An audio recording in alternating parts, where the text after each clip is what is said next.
আর এটা আলু বাড়ি। দুপুরে সকালে কি খাইছেন?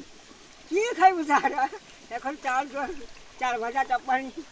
হ্যাঁ, চাল ভাজা চাপানি খাইছি। কি খাইছে? চাউল ভাজা চাবানি। চাল ভাজা চাবানি। আচ্ছা, আর কিছু খান নাই? আর কি খাইব? দুপুরে কি খাইবেন? দুপুরে ওই চাল ভাজা চাপানি, রাতে একটু ভাত খাইব। এখন চাল ধরে গেছে, কিটা করবো? দুপুরে চাল ভাজি খাইবেন। আর কি করবো? আর রাতে ভাত খাইব। কি দিয়া খাইবেন? এই তো শাক সবজি স্যার, আর কি করবো? এই যে বাবু শাক, কচু শাক। আসলে আমরা তো প্রিপারেশন নিয়ে আইছি না, আপনার ইচ্ছে হচ্ছে যে আপনার সাথে কিছু শেয়ার করি। আপনি কিছু মনে না করলে আমরা সন্তান হিসেবে একবারে মানে একটু চা খাইবার পয়সা দিতাম নি। আপনি যদি কিছু মনে না করেন। রাখবো না স্যার। সান না, আপনি সন্তান হয় না আমার বাবার বয়সে আপনি। ঠিক আছে, পাকিস্তানে আমি খাইছি একটা পাঁচার না একটা। কি নাম করছেন আপনার? দিনু কাকা। হ্যাঁ। তাহলে দিনু কাকার বাড়ি এখানে। আচ্ছা, এখন আমরা যদি আপনার এখানে গিয়ে দুপুরে চাল ভাজা দিবেন নি?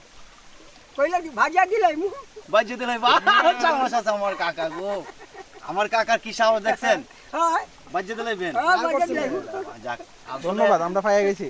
হ্যাঁ, পাইছি। আপনি যে কইছেন এটাই পাইছি। ঠিক আছে দিনু কাকা, গেলাম। ঠিক আছে দিনু কাকা, কিছু মনে করেন না। আপনার বাড়ি কোন? আমার বাড়ি হবিগঞ্জ, শ্রীমঙ্গল। ওই যে গিরিপথ আছে ঘুরে এলাম, ওই যে বাইর নিয়ে গেছে। জায়গা সব পাজি দেখছি।